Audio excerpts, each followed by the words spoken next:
Hey everybody, thanks for joining me again. I wanted to add a little addendum to the previous episode. I talked a lot in that last episode about self-injury, about getting nutrition right, and why he was really sick. Um, it was the candida, and that was brought on by the MMR and the thimerosal mercury-based preservative that was in the medicine. Um, that's that. But I did forget to share something that was very important. Um, While we were going through his ingredients in his food, and like I talked about that vacation that we took to the beach, and Grandma and Grandpa blessed us with everything that we could want to do the thing as far as food goes. And one thing that I mentioned that we were successful, like we saw, a lot of people saw that something was good happening with the boy. And when we got back, we were got sick, and I told that story. One thing that I didn't talk about much is when Sean, my boy, would fart. I mean, he'd fart in the morning, and then he'd come home at like 4 in the afternoon, and you still smell it. Right. Okay. So that was terrible. Um, we learned that corn was the culprit, the ultimate culprit. Corn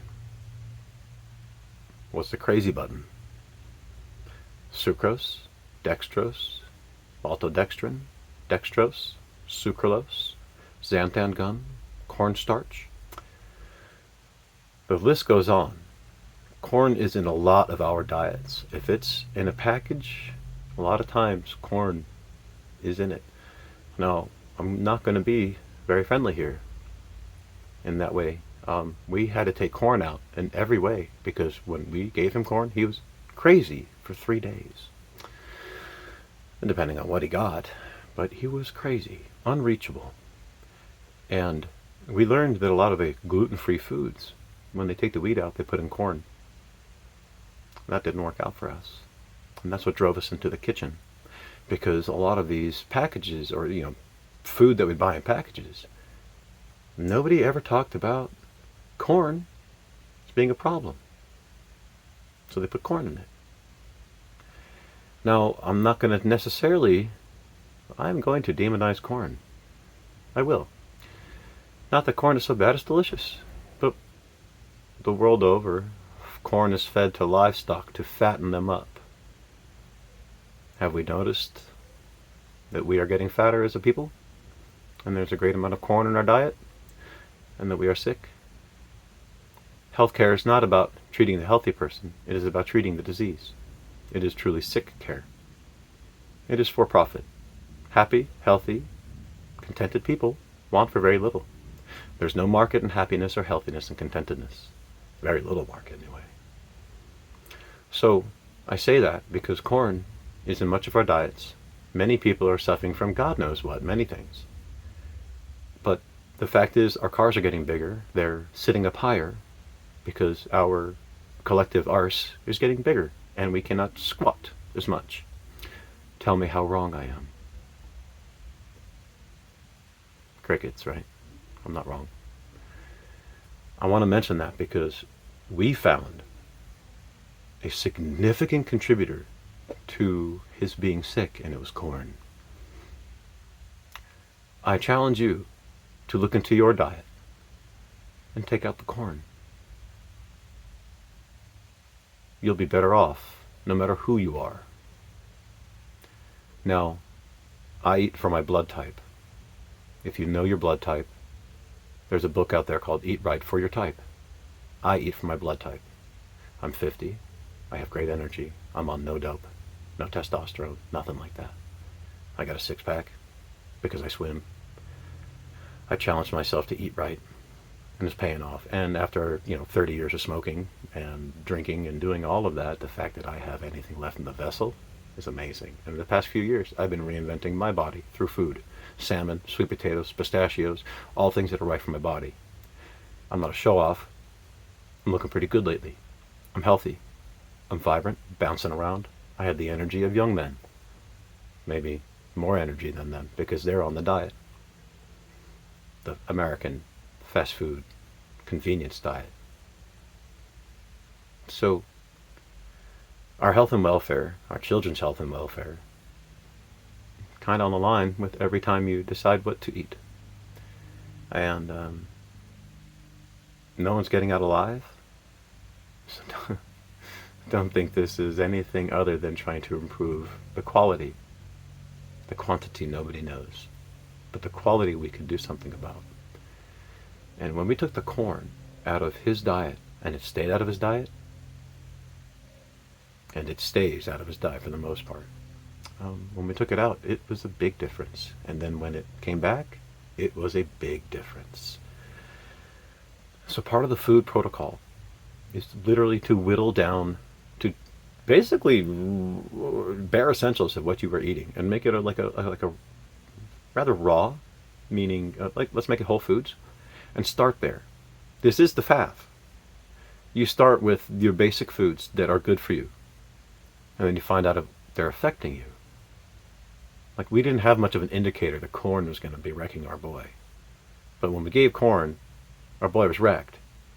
And when we removed every ingredient and slowly introduced new ingredients, and then realized when he was not eating corn, he wasn't farting super crazy stinks. And then when he was eating corn, he was farting super crazy stinks.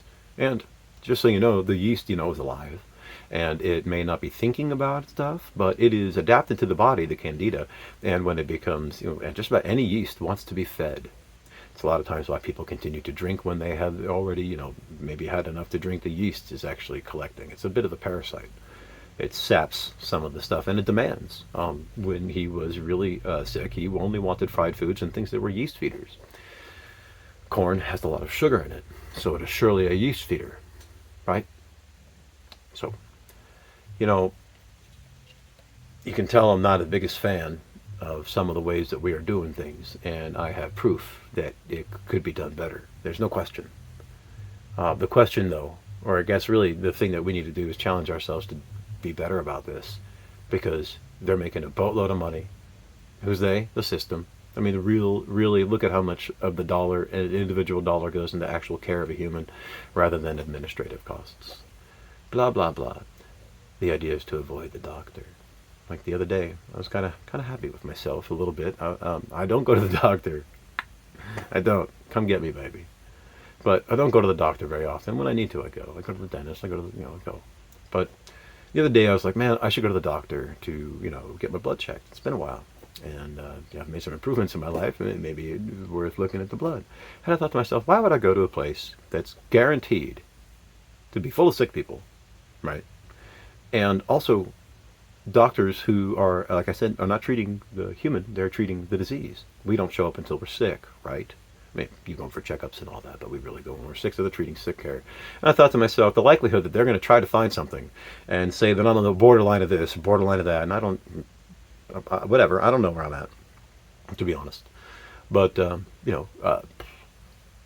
going to want to give me dope. And I imagine some of the stuff's going to have side effects, and the side effects are going to be, like something that's not good. My hair was falling out for a while, for years, due to stress. It's growing back. The stress is gone, and I use mustard oil and shea butter, and that's it. The side effect is my hair is growing back. And all that manly business that commonly gets affected, not a problem. So shea butter, mustard oil, making my hair grow back. Sometimes I smear an onion and chop it up and throw it in there and let it really open the pores. Yeah. That's what's happening at this house. So, well, everyone's making a boatload of money and counting on you getting sick from side effects. There's other ways. They're just not. They don't get all the advertisement. And just like any psyop out there, if it's being jammed in front of you, jammed down your throat, left and right, it's probably not good for you. Because we already know what's good for us. We know. And of course, hair loss and ED and all that, that's marketing to already sick people. So there's where the money is. All that said, my little rant, but I mean it. And we took corn out of my son's diet, and that was the biggest factor. The sugar, the refinement, the absolute crap food that it really is.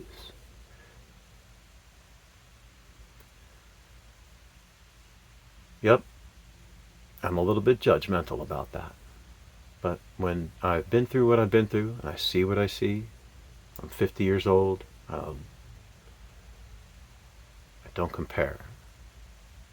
And the difference is the way we live. So I want to mention corn because it's a staple in so many people's diets. Whether you eat it directly off the cob, which is wonderful roasted corn, I will eat that once in a while, maybe once a year. It's delicious. But it's also a roll for my gut. My belly don't like corn. So I think I wanted to mention corn because it was the real big deal. And I wanted to put this kind of uncomfortable speech into your face because many of us need to know it. And maybe I didn't do enough to talk about the reality that when you are looking to better your diet, you must take out everything, period, and then add in the things that you know are good for you. And then you can add in more things and see how it affects you. I mean, there was a Simpsons episode where Homer was selling ice cream, and he's like, man, if kids figured out the connection between eating right and feeling good, we'd be out of business, or something like that. It's true. So, oh, right, the blood type thing. So I wanted to get my blood taken, and I thought to myself, I'm crazy for going to the doctor. Because they'll want to find sickness. So I said, why don't I go get plasma? They'll actually take my blood, check it for pathogens, check it for anything nasty, check my blood pressure, give me the checkup, and then they'll pay me. And they want me back healthy. Of course, the doctor says they want you back healthy, but it's not getting paid until you're sick. Huh? Right? I mean, maybe I'm not a doctor. Maybe they get paid when you're healthy. I don't know. The reality is we all know doctors get compensated directly by pharmaceuticals for providing their products. So they're financially motivated. Check that. Anyway, yeah, I'm a little feisty today. I wanted to talk about the corn. And I want to talk about how it's affecting us and what it's doing. And the fact that that dollar in the future is waiting for your sick ass. So, go on, make a decision. Decide if you'd like to eat clean, or you just want to eat some muck that somebody decided, maybe it's good. I mean, if I was Ronald McDonald, I'd be a damn fool if I did not get some super smart scientist and say, hey, scientist guy, I want you to find out what happens to, the average person if they eat my food 3 times a week.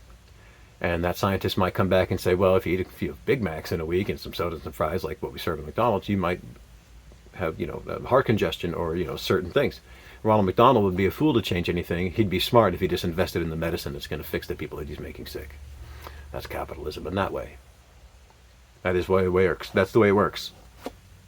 So, enjoy your decisions. I see us a lot of times as a consumer plantation. That's what a zip code really is. Go see other people's zip code mail. See what they get or don't get. It's kind of fun. It's really fun, actually. But, I'm not necessarily trying to get down on the system. I'm getting down on how we use it. I stopped using it that way. And I'm not wealthy. I'm very rich. And I'll finish with this. I have a father, and I think he's wealthy. I don't know. But he did ask me one day, he said, Josh, do you know the difference between wealth and riches? I thought about it, because, I sure don't know much of wealth. But I said to him, I think, wealth is more of a nod towards money, and riches are more of like a ruby, And I called him a few months later. I was like, Pops, I got a much better answer for you. And he's like, okay, what do you got? I said, well, wealth can be multiplied. Riches cannot. And he says, explain. I said, well, I could take money, and I could definitely generate more money with money. I could take my son. No matter what I do, I'll not have another one of him. Or my daughter, or my other son, anybody. You see, similar to the ruby, that particular ruby, that one ruby, there is one of those, right? I got me a Burmese ruby over here. Anyway, the idea here is I could take all of my money. Let's say I had millions and millions of dollars. And let's say I wanted to do the best by my kids. And I would just throw education and opportunity at them. All of my wealth would go towards them. But I could never multiply them. So I'm a rich man. I've traded my wealth for riches. And I'm very proud of that. This bitch can't be bought. Thanks.